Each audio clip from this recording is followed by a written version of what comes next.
Daughter marries her father, the Langston family's strange inbreeding. In the year 1820, in Beaufort County, South Carolina, amidst endless cotton fields stretching under a harsh sun, Dawnland Plantation was a symbol of prosperity and power. To the high society of Charleston, the Langston family was the epitome of wealth, refined taste, and unmatched piety.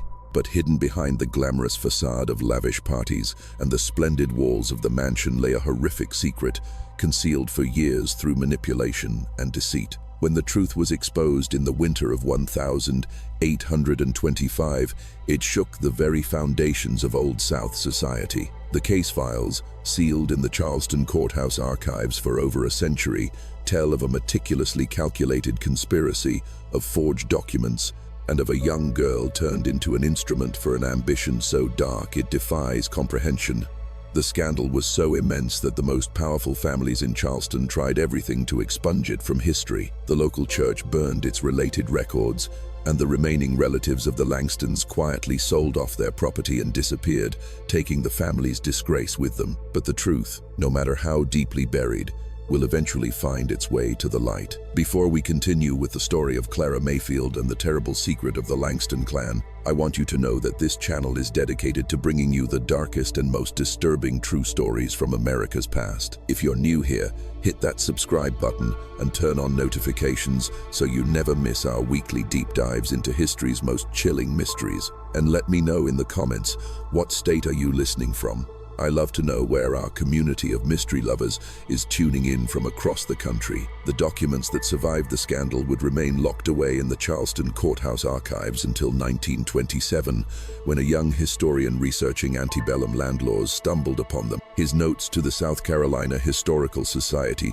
described the contents as too abhorrent for the human conscience, and the documents were sealed once more, falling silent for another half-century. The story begins in 1810, when South Carolina was at the peak of its cotton economy and the promise of endless prosperity. Dawnland Plantation, sprawling over 4,000 acres of fertile cotton land, had been in the Langston family for 3 generations. The original land grant, signed by one of the colonial governors himself in 1750, had established the family as planter aristocracy, a position they had solidified through strategic marriages, shrewd investments in shipping, and an ironclad determination to preserve their legacy at any cost. The head of the family, Thaddeus Langston, was a man of immense influence. A former respected member of the South Carolina Legislative Council, he had resigned to focus his full energy on building his cotton empire, with trade connections stretching from Charleston to Liverpool,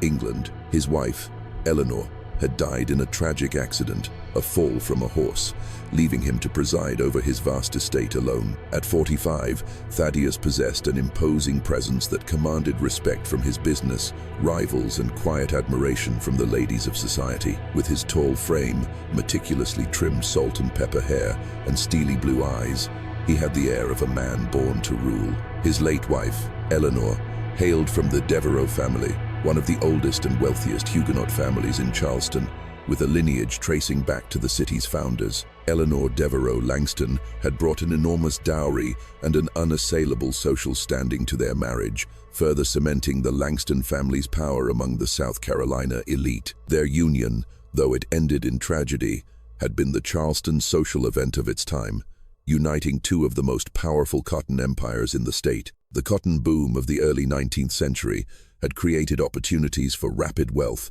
for those astute enough to capitalize on market trends. Thaddeus was one of the first planters to recognize the potential of the Whitney cotton gin and invested heavily in the new technology. Unlike many conservative aristocrats who relied solely on inherited land, Thaddeus championed agricultural modernization and international trade, not out of any progressive spirit, but from cold calculation. He understood that change brought new rules, new financial channels, and opportunities for those ruthless enough to exploit them. His gambles paid off handsomely. While other plantations struggled with depleted soil and crippling loans, Thaddeus established exclusive shipping routes to the textile mills of Liverpool. When local banks faltered, he demanded payment from his partners in gold and Bank of England stock. As other aristocratic families went bankrupt, Dawnland expanded relentlessly, acquiring neighboring plantations at bargain prices, making Thaddeus one of the most powerful men in the South. But prosperity brought its own challenges. With no sons to carry on his name, Thaddeus faced the prospect of Dawnland being divided among distant relatives upon his death, a fate his grandfather, the plantation's founder, had warned against in a will still kept in the family safe. The old man had foreseen much: the power of the land, the importance of lineage, and the necessity of keeping the family estate intact at all costs. A divided estate is a ruined estate, he had written in his final instructions. Ensure that the Langston name and the Langston land remain one, whatever sacrifice this unity requires. The weight of this ancestral mandate pressed heavily on Thaddeus's mind as he plotted the future. He had considered remarrying. Indeed, many of Charleston's prestigious families had made overtures about their unmarried daughters, but Thaddeus couldn't stomach the thought of sharing power with a strong-willed woman like Eleanor. He had grown accustomed to absolute control over his domain, and the prospect of negotiating with a wife who had her own family, her own opinions on how to manage the estate, held no appeal. More worrisome was the question of loyalty.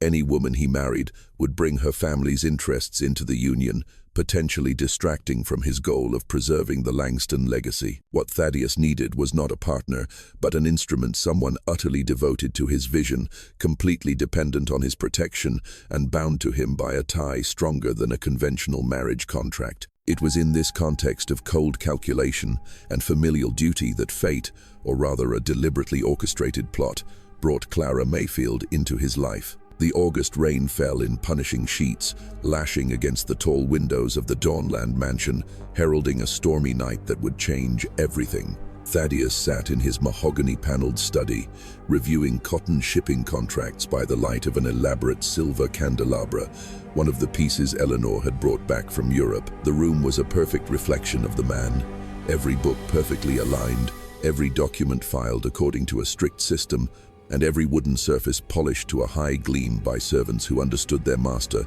tolerated no carelessness. The ledgers spread before him told a story of extraordinary prosperity. The cotton harvest had broken all records. New contracts with the Liverpool mills yielded profits that exceeded his most optimistic projections, and his investments in Charleston shipping firms were flourishing, making him one of the wealthiest men in South Carolina. Yet, an anxiety gnawed at him. The bitter knowledge that all this wealth would dissipate if he could not secure its existence for future Langston generations. As the clock struck midnight, Amos Reed, his overseer, appeared at the doorway. Reed was a rugged man, his skin weathered by the sun, who had served the Langston family for nearly 3 decades, first under Thaddeus's father, and now as his indispensable right hand. Reed's loyalty was absolute, his discretion tested, and his ability to carry out orders without asking unnecessary questions had been proven time and again. "Master Langston," Reed said, his voice unusually low, which immediately commanded Thaddeus's attention. "There's been an accident on the Savannah River. A cargo boat capsized in the storm. Looks like quality folks, sir." Thaddeus set his fountain pen down slowly. Quality folks meant responsibility, especially for a man of his standing in Beaufort County. But more importantly, it often meant opportunity. "Which part of the river?" "Just near the southern boundary of the plantation, sir, where the current is strongest. The boatman's dead, and so are the man and woman aboard." Reed shook his head. "They were swept away when she went over. No survivors. We recovered a few trunks. No survivors at all?" "One child, sir. A girl, about 9 years old. She managed to cling to a piece of driftwood. She keeps calling for her parents, but she's in a state of shock, sir. Doesn't seem to remember much about what happened." Thaddeus's mind immediately began parsing the possibilities. The orphans of well-to-do families often presented intriguing opportunities for a man with the resources and cunning to capitalize on them. Identification, letters, documents, anything to tell us who they were. Reed's expression grew uncharacteristically guarded, a look Thaddeus recognized as a signal that there was information his overseer preferred to report privately. "Found some papers in a waterproof leather box, sir. Name's Henry Mayfield, traveling with his wife Abigail and their daughter. They were carrying a substantial amount of cash, sir. Looked to be on their way to buy a tract of land in Tennessee." The mention of cash piqued Thaddeus's interest, but it was Reed's tone that held his attention. There was something the overseer wasn't saying, something that needed to be discussed in private. "Bring the child here at once," Thaddeus ordered. "See that she's dried, fed, and given warm clothes. And Amos," he paused, his steely gaze locking with his overseer's, conveying a silent message. "We will discuss the other details of this unfortunate accident in private after the child has been tended to." What Thaddeus saw when he entered the side parlor an hour later would be forever seared into his memory. The child sat on a velvet armchair, a servant's oversized woolen cloak wrapped around her small frame. Despite the shock, there was an undeniable refinement about her. The way she held her back straight, the soft-spoken manner in which she thanked the maid for the warm tea, and the fine quality of the soaked dress now drying by the hearth. But it was her face that truly captured Thaddeus's attention. The child bore an uncanny resemblance to his late wife, Eleanor, particularly in her green eyes and the delicate line of her jaw. Her hair, once dried, was the same honey blonde as Eleanor's, and when she looked up at him with those wide, clear eyes, Thaddeus felt a jolt of recognition that nearly took his breath away. "What is your name, child?" Thaddeus asked, his voice unusually soft as he sat in the opposite chair, bringing himself to her level. "Clara Mayfield," she replied, her voice trembling but carrying the educated cadence of a well-bred family. "My parents, are they truly gone?" The overseer said there was an accident, but I was hoping. The question hung in the air, as heavy as the silence in the room. Thaddeus studied her more closely, noting not just the resemblance to Eleanor but an intelligent spark in her eyes, even through the horror of her ordeal. This was no common orphan, no anonymous merchant's child who could be easily forgotten. This was an educated, articulate child who would be missed if she simply vanished. But for now, she was utterly alone, frightened, and her fate rested entirely in his hands. "I'm afraid so, my dear," Thaddeus said gently, reaching out to place a hand on her shoulder in a feigned gesture of protection. "But you are safe now. Tomorrow, we will find a way to contact your relatives. We will find your family and make sure you are well cared for." Even as he spoke the comforting words, his mind was already turning over plans that would have made a less ambitious man shudder. Here was a child of good stock, orphaned and helpless, with family connections that seemed distant and difficult to verify. The possibilities were not just interesting, they were extraordinary. "Thank you, sir," Clara said, her innate politeness showing through her grief and exhaustion. "It is very kind of you to take me in. I don't know what would have happened if your men hadn't found me." Thaddeus's smile was warm and reassuring, concealing calculations that were anything but kind. "Think nothing of it, child. It is the duty of every Christian to help those in need, and I have a feeling that you and I will become very close indeed." That night, while Clara slept fitfully in a guest room under the care of a maid, Thaddeus met Amos Reed in the most remote of the plantation's cotton sheds, a place chosen for its privacy and the guarantee that no one could overhear. What they discussed in the sweltering darkness of the shed would set in motion a chain of events with unimaginable consequences. The first letter of inquiry that Thaddeus drafted was never sent. Instead, it was filed away in a locked iron box in his study, along with other documents that were slowly being created. These papers told a very different story from the one he related to his neighboring families and the authorities in Beaufort. Through discreet inquiries, Thaddeus learned that Clara's parents, Henry and Abigail Mayfield, were indeed new merchants from Savannah, Georgia, on their way to Tennessee to purchase land. Their relatives, if any, were in Georgia, another state where communication was slow and often took weeks by sea. More importantly, the Mayfields had no deep connections in South Carolina. This meant their social circle here was virtually non-existent, and their sudden disappearance would be easily attributed to the perils of river travel rather than foul play. Within a month of the accident, Thaddeus had constructed an elaborate deception, showcasing both his sharp intellect and his absolute lack of morality. He went before the county judge, presenting himself as Clara's sole guardian, armed with masterfully crafted forged documents. These papers claimed that her closest relatives in Georgia had died in a yellow fever outbreak just weeks before her parents' boat capsized. The timing was perfect, tragic enough to evoke sympathy, recent enough to explain why no one had heard the news. and distant enough to make verification nearly impossible. As Clara's only remaining link to civilized society, Thaddeus generously offered to adopt her, an act of charity that further bolstered his reputation as a virtuous gentleman while perfectly serving his own ends. The county judge, busy with land disputes and overwhelmed by Thaddeus's stature, approved the documents without question and formally granted him legal guardianship of Clara. The transition was slow and carefully controlled. Clara, traumatized by her loss and isolated on the vast plantation, gradually came to accept Thaddeus as her protector and benefactor. He hired a stern governess from Charleston, Mrs. Gertrude Hammond, to ensure Clara received a high-class education while completely controlling her access to the outside world. He instructed his household staff to treat her with respect, provided her with expensive dresses and books, and quietly began the process of molding her into the exact form he desired. But Thaddeus's plan required a more solid legal foundation than mere guardianship. In the winter of 1814, he made a trip to Charleston, a trip that would be decisive for his ultimate scheme. There, in the opulent offices of his private attorney, Phineas Crowley, Thaddeus made a series of legal moves that were as bold as they were diabolically clever. Crowley was a man who understood the value of discretion and the importance of not asking unnecessary questions when serving powerful clients like Thaddeus. A small man with slicked-back silver hair and the soft hands of someone who had never performed a day of physical labor.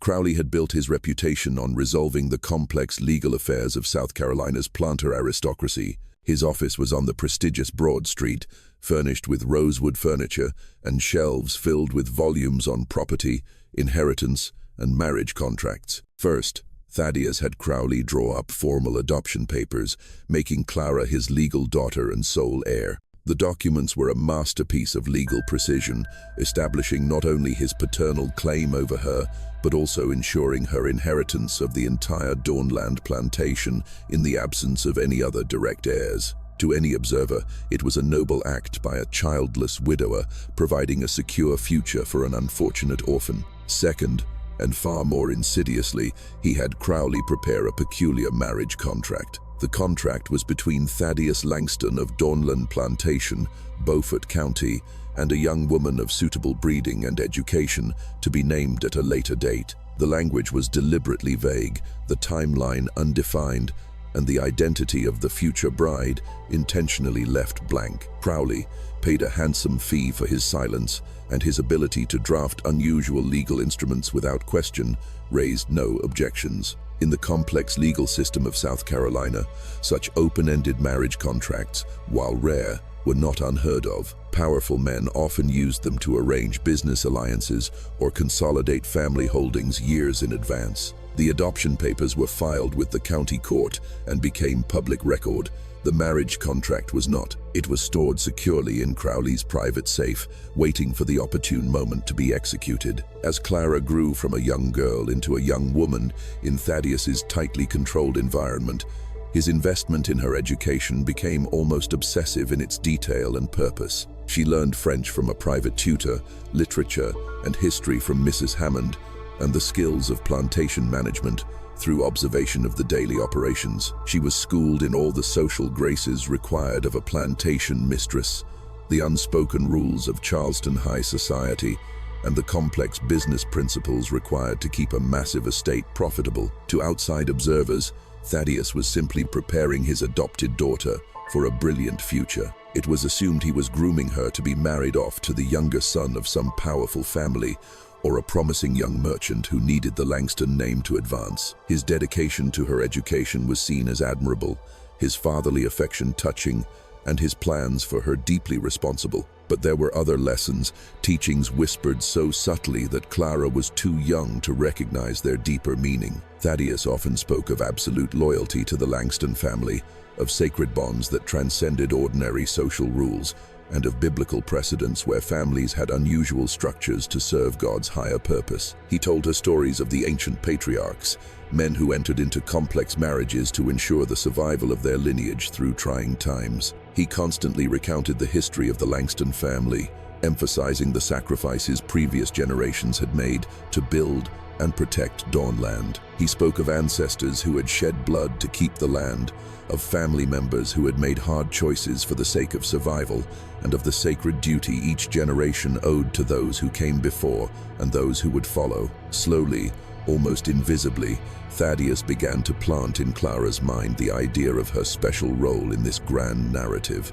He explained that she was not just his adopted daughter, but the key to protecting everything the Langstons had built. She was intelligent enough to manage the business, beautiful enough to grace the family name, and loyal enough to place the family's interests above any personal aspirations. By 1824, when Clara was 21 and had blossomed into a striking young woman of sharp intellect, the psychological groundwork of Thaddeus's plan was nearly complete. She had been completely isolated from young men her own age. She was constantly reminded that her destiny was tied to the preservation of the Langston legacy, and she had been slowly manipulated into seeing Thaddeus not just as her father, but as the center of her world, the sole architect of her future. The final stage of the plan began in the spring of 1825, when Thaddeus informed Clara that he had received a letter from a distant cousin. This cousin wished to arrange a marriage that would unite two branches of the Langston family and ensure the plantation's survival for generations to come. The proposal, he explained,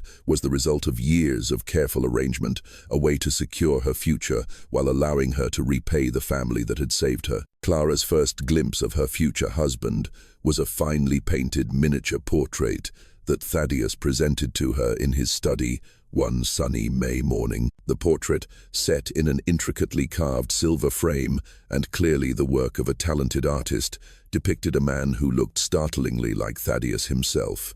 The same strong jaw, the same cold blue eyes, and the same air of quiet authority that radiated even from the small image. "His name is Edward Langston," her adoptive father explained, his voice neutral as he watched her reaction. "He is a cousin from Alabama, a man of good character and considerable means, who has built a rather successful plantation of his own there. This marriage will unite our family holdings and ensure that Dawnland remains whole for generations to come." Clara studied the portrait with growing unease, noting details that were both familiar and nonsensical. The man's attire, while expensive, was of a slightly outdated style, and his posture was formal in a way characteristic of portraits painted years earlier. Most unsettling was the uncanny resemblance to Thaddeus, so close they could have been brothers rather than distant cousins.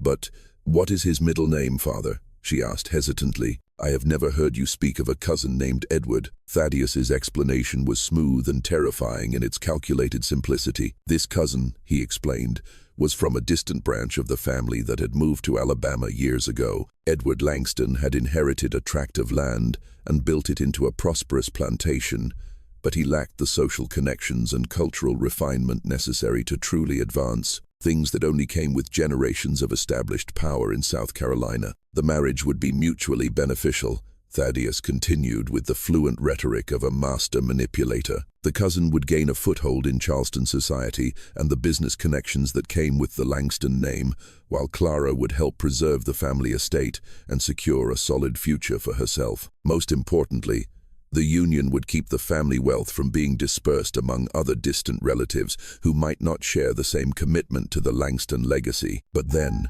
I would have to leave this place."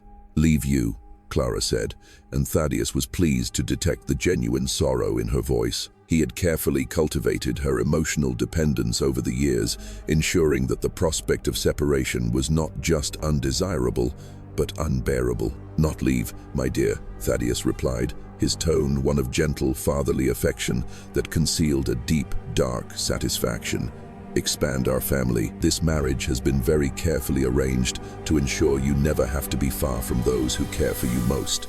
In fact, the agreement includes provisions for your new husband to spend a great deal of his time here, at Dawnland, helping me manage the business of both plantations."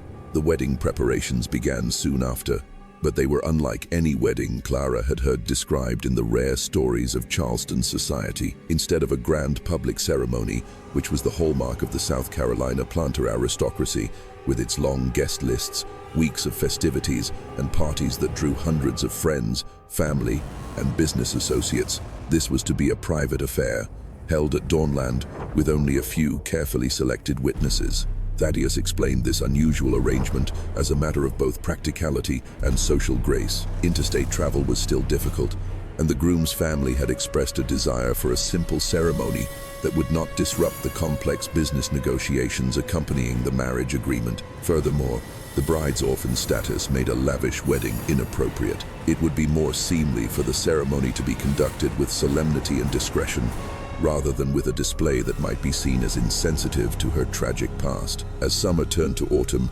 Clara grew increasingly uneasy about aspects of the marriage that did not seem right.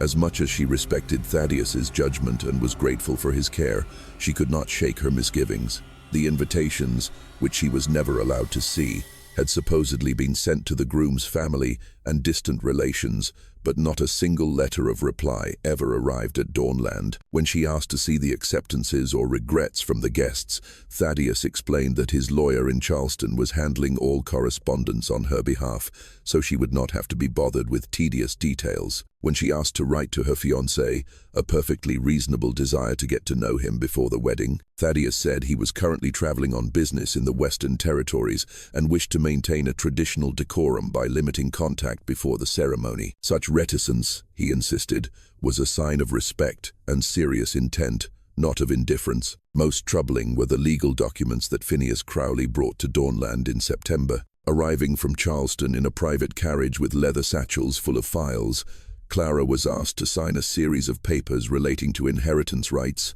marriage settlements, and complex business covenants that would unite the two branches of the Langston family. But when she tried to read them thoroughly, both Thaddeus and Crowley reassured her that the legal language was too convoluted for an untrained mind to fully comprehend. "These are mere formalities required by South Carolina law," Crowley explained in his professional, clipped tone. "Standard documents that establish your rights both as an heiress to the Langston estate and as a bride in a marriage involving substantial properties. Your signature is necessary to make the agreements binding, but the actual terms have been carefully negotiated by your father and myself to ensure your absolute protection." One document in particular caught Clara's eye, a property deed that seemed to transfer her inheritance rights as Thaddeus's adopted daughter to someone else entirely. When she questioned this alarming provision, Thaddeus's explanation was ready and seamless. After her marriage, her legal status would change from daughter to daughter-in-law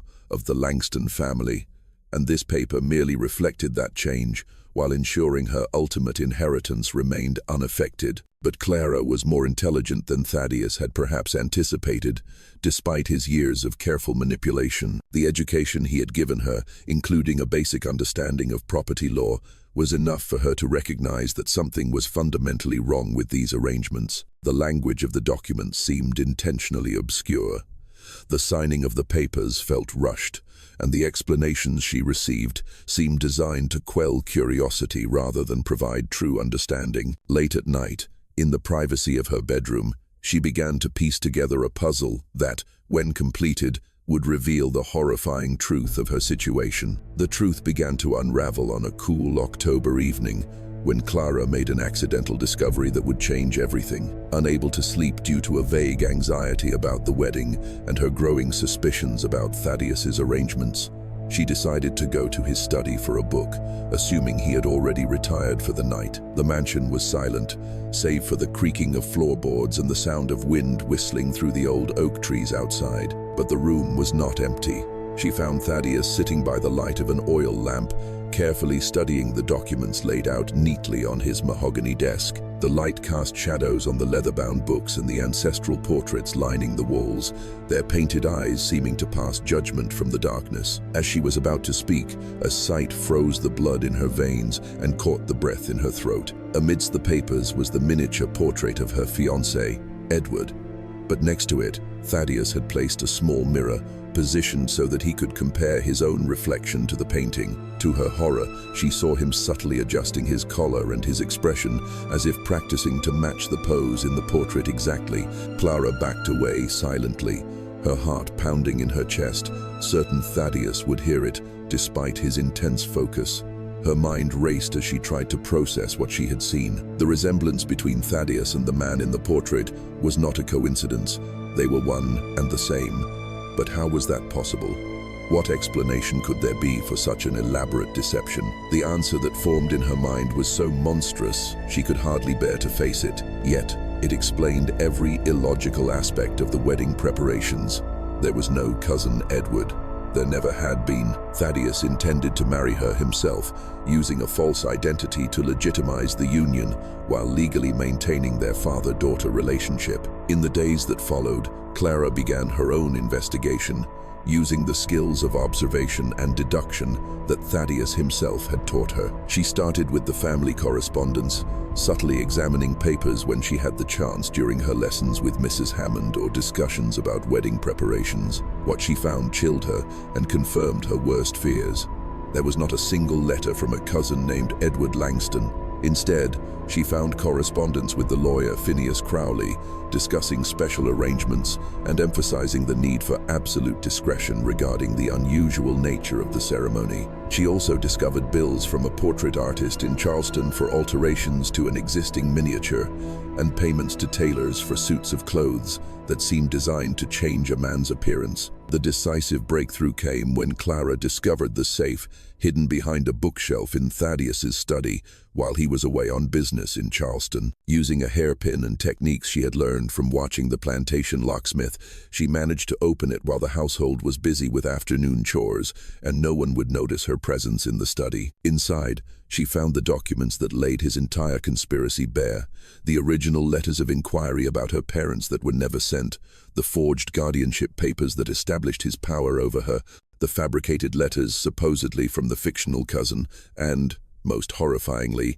detailed notes in Thaddeus's own hand outlining his plans for their wedding night and the years to come. But it was the marriage contract that revealed the full, terrible truth. The document, written in Crowley's meticulous legal script, was an agreement between Thaddeus Langston of Dawnland Plantation, Beaufort County, and Clara Mayfield, the legally adopted daughter of the aforementioned Thaddeus Langston. There was no mention of any cousin. The groom and the adoptive father were explicitly identified as one and the same. The truth crashed over Clara like an icy wave, leaving her trembling and nauseous as she sat in Thaddeus's chair, reading the documents that had sealed her fate with cold precision. Every kindness he had shown her, every lesson he had taught, every moment of feigned fatherly affection, had been a calculated step toward this ultimate violation. She had been manipulated since she was a child to become not just his heir, but his wife, a woman who was both daughter and bride, ensuring that the Langston line would continue while the entire estate remained under his absolute control. The most terrifying aspect of the plot was its legal sophistication and the sense of utter helplessness it created for her. By adopting her first, Thaddeus had established a legitimate line of inheritance and paternal authority over her. By marrying her second, he would maintain control of the estate, while ensuring that any children born of the union would be the indisputable, legitimate heirs to the Langston fortune. In the complex legal landscape of the time in South Carolina, where property rights were paramount and bloodlines determined everything, the arrangement was grotesque, but not necessarily illegal. Even more chilling were Thaddeus's notes on his long-term plan. He had calculated that Clara's youth and his own established position would allow them to appear as a normal couple when visiting Charleston or traveling on business away from Dawnland. The adoption papers would be kept hidden and never mentioned. The marriage certificate would list only their two names, with no mention of their prior father-daughter relationship. Their children would grow up knowing Thaddeus only as their father, never learning the truth of their mother's origins. That night, Clara lay awake, trying to devise a plan of escape. But as the first rays of dawn crept through her window, she confronted a devastating reality. She had nowhere to go and no resources. Thaddeus had been too meticulous in his isolation of her. She had no friends, no connections to any families who might help, and no money or property of her own. Even if she could prove his plot, the legal documents themselves were designed to make her look like a consenting party to the arrangement.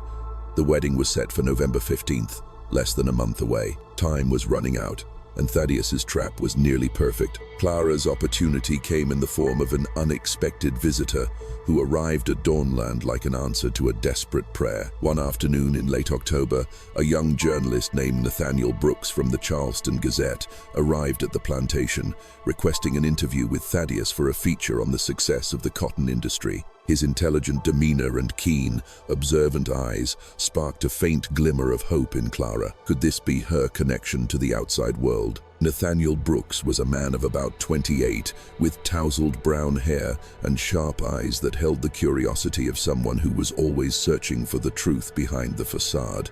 His attire marked him as an educated man, and his dinner conversation revealed a deep knowledge of the prominent families and business dealings in both Charleston and Savannah, knowledge that came from years of reporting on the rise and fall of Southern society. During the dinner, served in Dawnland's grand dining room beneath the portraits of the Langston ancestors, Clara listened intently as Nathaniel spoke of his travels along the coast, from Charleston to Savannah. He told stories of the bustling ports, the rising merchant families, and the challenges of reporting in a society full of well-kept secrets. When Thaddeus excused himself for a moment to give instructions to Amos Reed about an issue at the Cotton Gin, Clara seized her chance. "Mr.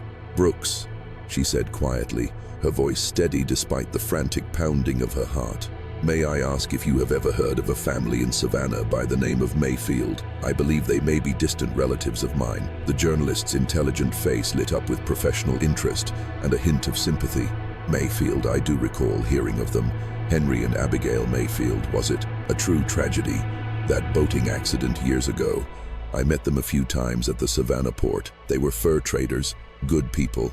They often spoke of their young daughter, Clara, a bright little girl they planned to take to Tennessee after concluding some business here." Clara's composure nearly broke as she heard information Thaddeus had always insisted was unknowable.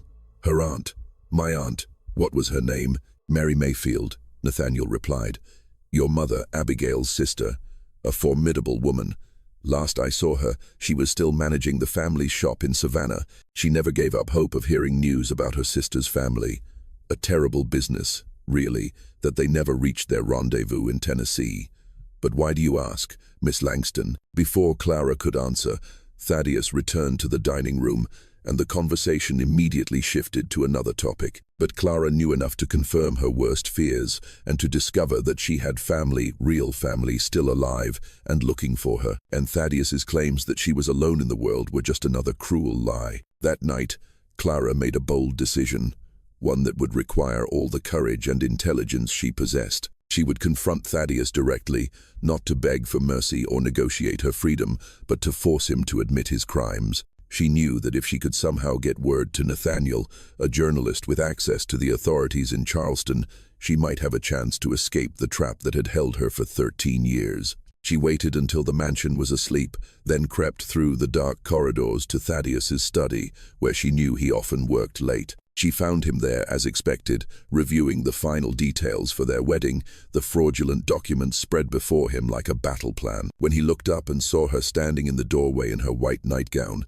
his expression shifted from surprise to something more dangerous, a cold calculation that reminded her she was utterly alone with a murderer. "Clara," he said calmly, setting his pen on the desk, "you should be in bed.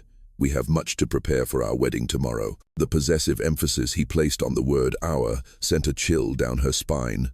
But Clara forced herself to stand her ground. "There is no cousin Edward," she said, her voice surprisingly firm despite the terror churning inside her. "There never was. You intend to marry me yourself." Thaddeus's mask of the benevolent father finally fell away, revealing the cold-blooded predator that had always lurked beneath. The change was terrifying. There was no more pretense of affection, only the calculating gaze of a man whose plan had been discovered, but who was still utterly confident in his ability to control the situation. "You are more perceptive than I gave you credit for," he said, rising slowly to his feet. His tall frame cast long, menacing shadows in the lamplight, and Clara was suddenly aware of how physically powerless she was. "Yes, there is no cousin, and yes, in less than a month, you will become my wife. You will also remain my daughter, my heir, and the mother of the children who will carry on the Langston name. It is a perfect arrangement for everyone's benefit. Everyone's, except for mine." Clara countered, surprising herself with her own bravery in the face of imminent danger. Thaddeus's smile was as cold as the winter moon, devoid of any warmth or humanity. Your benefit is my benefit, Clara. It always has been, ever since the night I found you, orphaned and alone on the banks of the Savannah River. Did you think it was a mere accident that I rescued you? Did you think I raised you, educated you, and provided for you out of simple Christian charity? The implication in his words hit Clara like a physical blow, confirming a suspicion she had never dared to voice.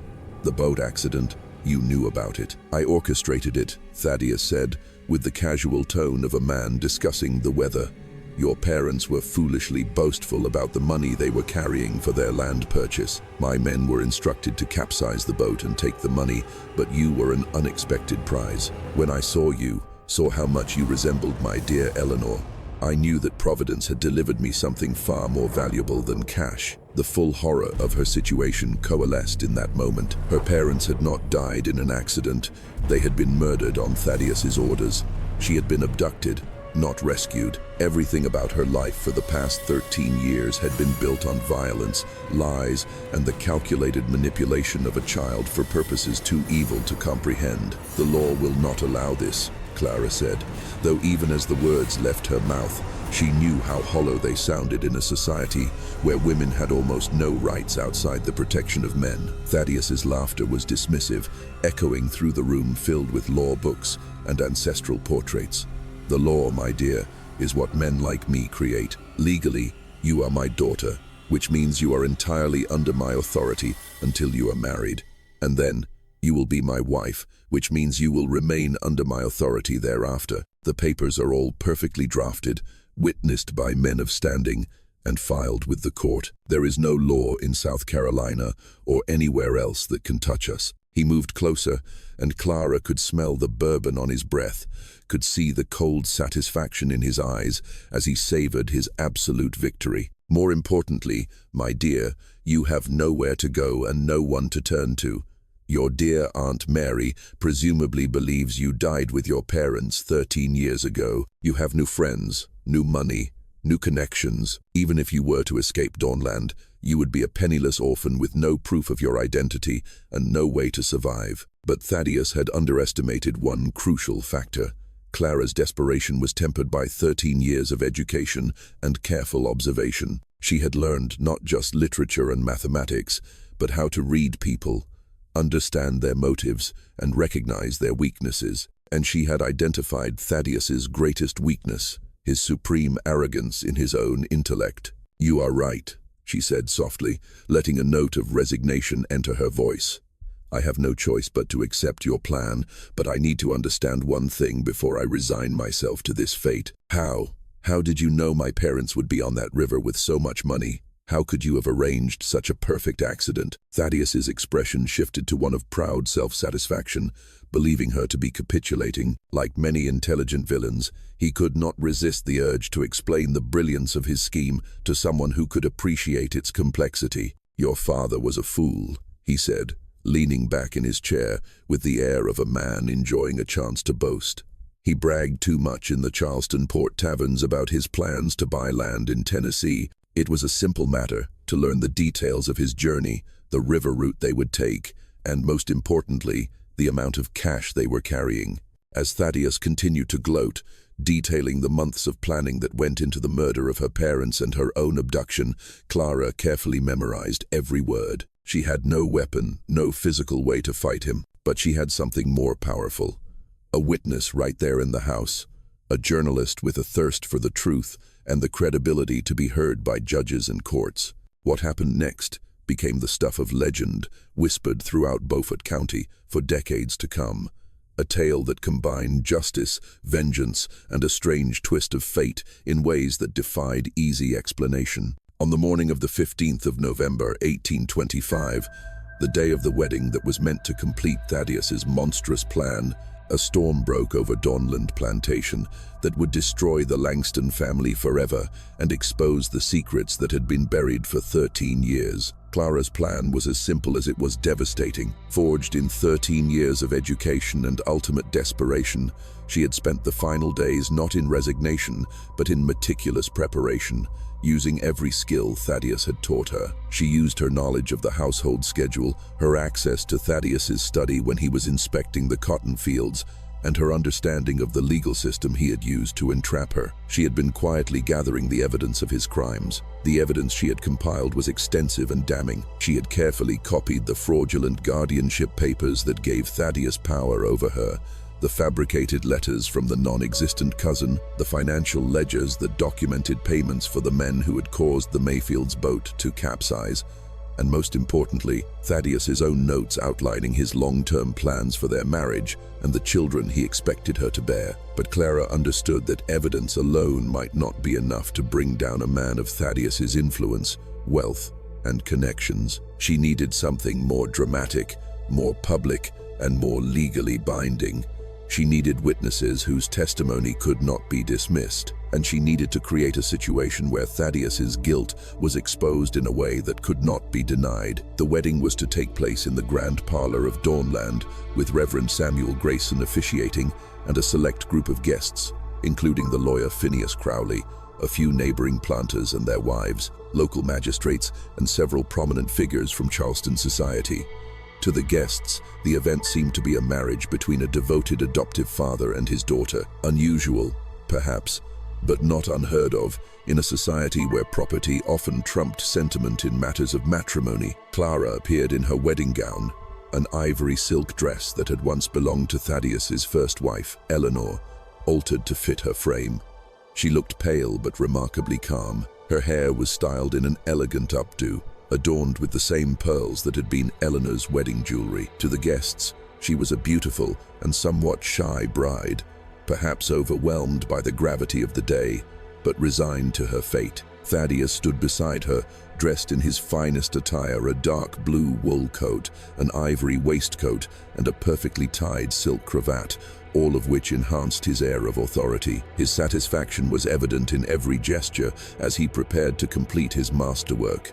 A marriage that preserved property, continued his bloodline, and maintained his social standing, all while violating every tenet of human decency. Reverend Grayson, an elderly man who had served the region's aristocratic families for over 3 decades, began the ceremony with the familiar words that had joined so many couples in South Carolina. His voice was solemn, filled with the authority of faith, as he spoke of the sanctity of marriage, the duties of husband and wife, and God's blessing on the union of 2 souls. As the ceremony proceeded with its familiar rhythm, the guests settled into the ancient ritual. It was, after all, just another plantation wedding, perhaps with unique circumstances, but following the rules they had seen 100 times. The bride was beautiful, the groom was wealthy, and the marriage would serve the practical purposes that governed most upper-class unions. Reverend Grayson reached the traditional point in the ceremony where he asked for any objections to the marriage. If any person here knows any just cause why these 2 should not be lawfully joined together, let them speak now, or else hereafter forever hold their peace. At that moment, Clara spoke, her voice ringing out clearly in the parlor. "I must confess a deception before God and these witnesses," she said, her words cutting through the solemn atmosphere like a sword. "I am not Thaddeus Langston's adopted daughter. I am Clara Mayfield, and this man murdered my parents, poisoned his first wife, and abducted me for the purpose you are witnessing today." The reaction was immediate and chaotic. Thaddeus tried to silence her, shouting that she was suffering from bridal nerves and the fancies common to young women on the verge of marriage. But Clara had prepared for this moment with the precision of a lawyer. She produced the copied documents from his safe, handing them to Reverend Grayson and the magistrates present with a calm deliberation that made her accusations impossible to dismiss as hysteria. As the evidence was passed among men who understood the law and business ledgers, the full scope of Thaddeus's conspiracy became clear and undeniable. The fraudulent guardianship papers with their expertly forged signatures, the financial records showing payments to Amos Reed and others for special services on the Savannah River, and most damningly, the detailed notes in Thaddeus's own hand, outlining his plan to manipulate Clara from childhood, to serve this final violation. It was all there, recorded with the meticulousness of a man who never dreamed his crimes would see the light of day. But Clara had one final revelation, an accusation that would ensure Thaddeus could never escape through legal loopholes or powerful connections. "There is one more crime you must know," she announced, her voice steely despite the weight of her words. "Mr. Langston's first wife, Eleanor, did not die in a riding accident, as he has claimed for 15 years. I found her journal hidden in his safe, where she recorded her suspicions that she was being poisoned after discovering he was embezzling money from her family's trust. The accusation of wife murder, added to the evidence of Clara's abduction and her parents' murder, created a scandal that not even Thaddeus's wealth and power could contain. Several of the guests were themselves magistrates, men with the legal expertise to recognize the authenticity of the evidence Clara presented. They immediately ordered Thaddeus's arrest for investigation, despite his furious protests that it was all a misunderstanding orchestrated by a deranged young woman. The trial that followed was one of the most sensational in South Carolina's history, drawing newspaper coverage from Savannah to New York. Thaddeus attempted a defense by claiming Clara was mentally unstable, that the documents had been forged by disgruntled servants, and that the entire affair was a plot to steal his fortune. But the evidence was irrefutable.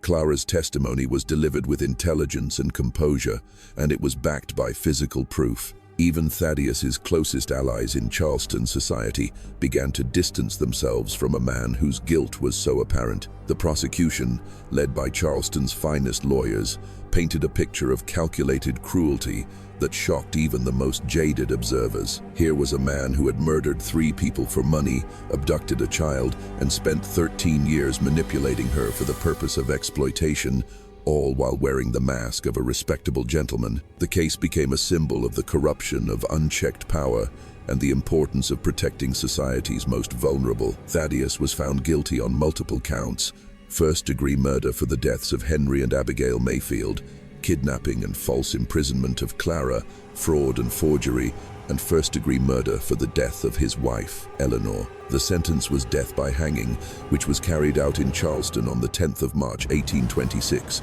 before a crowd that included many of the powerful figures who had once vied for an invitation to a party at Dawnland. Clara used her inheritance, which was legally hers as Thaddeus's adopted daughter and the sole survivor of his crimes, to find her aunt, Mary Mayfield, in Savannah.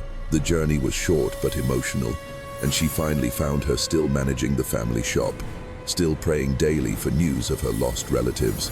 Their reunion was filled with tears and joy, but Clara carried scars that would never fade. She had survived 13 years of psychological manipulation and escaped a fate worse than death.